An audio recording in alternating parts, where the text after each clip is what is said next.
여러분, 많은 분들이 잘 알고 계시겠지만 이번 달 22일이 동짓날입니다. 네, 이 동짓날에는 우리 전통의 풍습이 몇 가지가 있습니다. 하지만 이런 전통적인 것만 아니라 반드시 해야 하는 것도 있어요. 네, 여러분들은 아마 이거 잘 모르실 거예요. 여러분, 이는 여러분의 가정에 행복을 줄 것이며 또 번영을 만들어 줄 것입니다. 네, 이제 알려드리는 거 꼭 하시도록 하세요.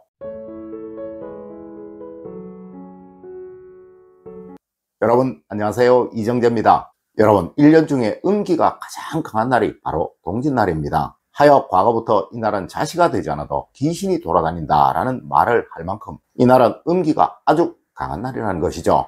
물론 원래 즉 개해년이 음기가 아주 강한 해가 아니라면 이런 말씀은 드리지 않을 것이나 원래 역시 음기가 아주 강하기에 여러분들은 꼭 이것만큼은 하셔야 한다는 것입니다. 네, 세상 모든 것들은 반드시 음양의 기운이 맞아야 하기에, 그리고 또 절대 한쪽으로 너무 치우쳐서는 안 되는 것이기에 이제 알려드리는 이것만큼은 꼭 하시도록 하십시오. 첫 번째로 여러분은 동지 헛말의 의미를 아시나요? 여러분, 과거 동짓날이 되면 시어머니나 할머니에게 버선을 만들어서 선물을 하는 것이 풍습이었습니다. 네, 이를 동지 헛말이라고 하는데요. 이것은 음기가 너무나도 강한 날이기에 건강이 약하신 분들에게 문제가 생길 수 있어 양기가 강한 양말과 그리고 선물이라는 의미의 것, 즉 버선을 선물하였던 것이죠. 여러분, 올해가 바로 그러한 해예요. 네, 올해는 음기가 너무나도 강한 해이기에 양기가 강한 물건을 집안에 나이든 어른이 있으시다면 선물해 주시거나 또 집안의 여자들에게 양기가 강한 물건을 선물해 주는 것이 좋다는 것입니다. 물론 남자분들에게는 굳이 선물을 해주지 않으셔도 되지만 혹시 나이가 많으신 분이 있으시다면 선물을 해주셔도 무리는 없습니다. 네, 첫 번째가 바로 양말을 하나 선물하시는 것이고, 두 번째가 바로 수건을 하나 선물하시는 것이며, 세 번째가 책을 한 권 선물하시는 것입니다. 여러분, 이 세 가지 중에서 여러분이 편하신 것 하나를 꼭 선물하세요. 그렇게 하시면 절대 음기가 강해서 일어날 수 있는 그 어떠한 해도 입지 않으실 것입니다. 그리고 또한 이것으로 올 한 해가 제대로 마무리가 될 것이니 내년 한 해를 멋지게 맞이하실 수도 있을 것입니다. 두 번째로 여러분, 올해는 꼭 자식까지는 주무시지 마세요. 여러분, 동짓날은 원래 자식까지는 가족들이 잠을 자지 않고 이야기를 하고 시간을 보내는 것이 우리의 풍습입니다. 네, 이는 행여 귀신들의 해가 우리에게 미칠까 염려되어서 그러했다고 하지만 실제로 이것은 우리 몸의 균형을 위해서 그러한 거예요.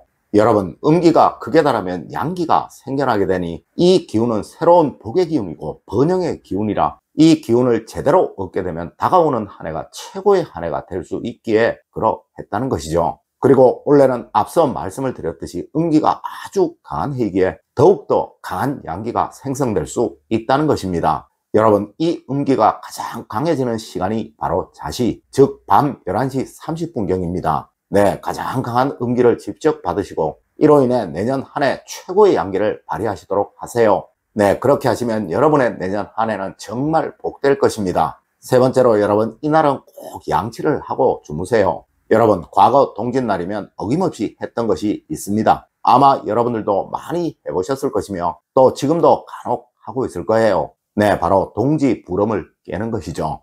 여러분들은 아마 이것이 귀신을 쫓는 행위다 라고 알고 있을 것이지만 실제로 이것은 가족들의 치아의 건강을 측정했던 것입니다. 네, 치아는 오복 중에 으뜸인 복이라고 하죠. 맞습니다. 나이를 먹으면 제일 먼저 약해지는 것이 바로 치아이며 그것도 어금니가 제일 먼저 약해지게 되고 또 다른 모든 이들은 시리게 되죠. 네, 과연 얼마나 복을 얻을 사람인가, 얼마나 행복할 사람인가를 가장 차가운 날, 가장 이가 시리기 좋은 날 측정을 했던 우리의 전통 방식이었던 것입니다. 여러분, 물론 평소에도 치아 관리 잘 하셔야겠지만 그래도 이날만큼은 꼭 양치를 하고 주무세요. 물론 이것은 운과도 크게 상관이 없으며 또 복과도 크게 상관이 없겠지만 과거 동지부름을 깨었던 연유를 알려드리기 위해서 말씀드렸습니다.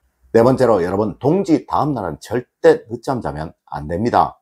여러분, 동지가 넘어서고 새롭게 시작되는 그날 하루는 1년의 양기가 처음 시작되는 날입니다. 네, 뭐든 첫 기운이 중요하듯이 이날의 기운이 1년의 기운을 좌우한다는 말은 우리 조상님들이 항상 하셨던 말씀이에요. 하여 과거에는 동짓날은 자시가 지나고 자야 한다, 동짓날은 밤을 새야 한다 라는 말도 하였던 것이죠. 아마 여러분들도 동짓날 잠을 자면 눈썹이 하얗게 변한다 라는 소리 들어보셨을 거예요. 물론 어리실 적 실제로 잠을 자지 않고 밤을 새셨던 분도 많으실 것입니다. 여러분, 이는 1년의 첫 양기를 받으라는 의미로 그렇게 했던 거예요. 물론 현대사회는 아주 바쁘고 또 여러 가지의 일들이 있기에 새벽까지 깨어있기는 불가능할 것입니다. 하여 아침에 일찍 일어나는 것으로 이를 대신하는 거예요. 여러분, 이날 얻은 양기는 내년 한 해 여러분의 기운을 강하게 또 힘차게 만들어 줄 것입니다. 네, 가능한 평소보다 1시간만 일찍 일어나도록 하십시오.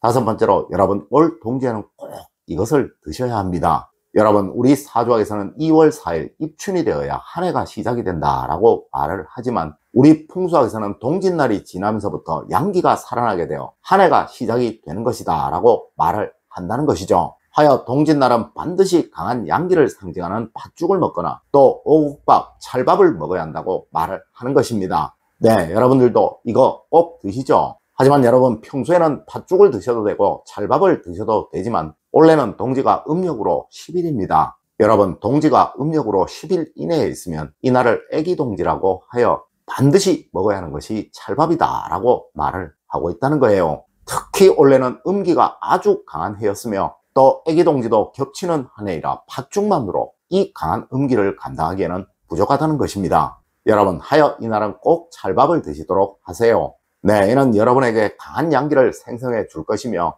이제 다가오는 한 해 여러분이 하시는 모든 일들을 활기차게 또 번영되이 갈 수 있도록 만들어 줄 것입니다. 혹시 여러분들 중에 찰밥이 맞지 않으시거나 불편하신 분이 있으시다면 꼭 콩이나 잡곡이 들어간 밥을 이날 하루만큼은 드시도록 하십시오.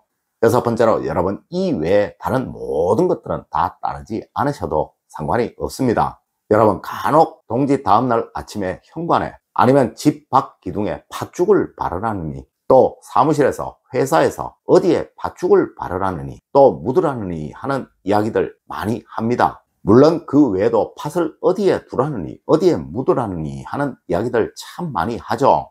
여러분, 이러한 것들은 우리 전통 풍습 어디에도 없는 것이며 또한 우리 풍수에도 어디에도 없는 거예요. 네, 단지 앞서 말씀드린 대로 조금 일찍 일어나서 새로운 기운을 얻으라 라는 것이 우리의 풍수이고 또 몸에 음양의 기운이 맞춰질 수 있도록 음식을 먹고 행동을 하라는 것이 올바른 우리의 풍수라는 것입니다. 여러분, 풍수는 항상 실용적이어야 하고 절대 그 의미와 행동이 미신적이지 않아야 합니다. 네, 앞서 제가 알려드린 그 부분만 꼭 지키시면 올 한 해 여러분의 모든 일들이 이날 생긴 강한 양기로 인해 원활하게 아주 잘 풀려 나가게 될 것입니다. 여러분, 오늘은 풍수에서 말하는 동짓날 꼭 해야 할 일들에 관해서 말씀을 드렸습니다. 여러분, 이 동짓날은 우리 풍수에서 한 해가 시작되고 마치는 정말 중요하게 생각을 하는 하루예요. 네, 마치 설날처럼 말이죠. 여러분, 오늘 제가 알려드린 이야기 꼭 명심하시길 부탁드리며 오늘의 이야기를 마치도록 하겠습니다. 늘 올바른 학문과 올바른 지식을 여러분들께 전하도록 노력하겠습니다. 여러분, 긴 시간 감사드립니다. 감사합니다.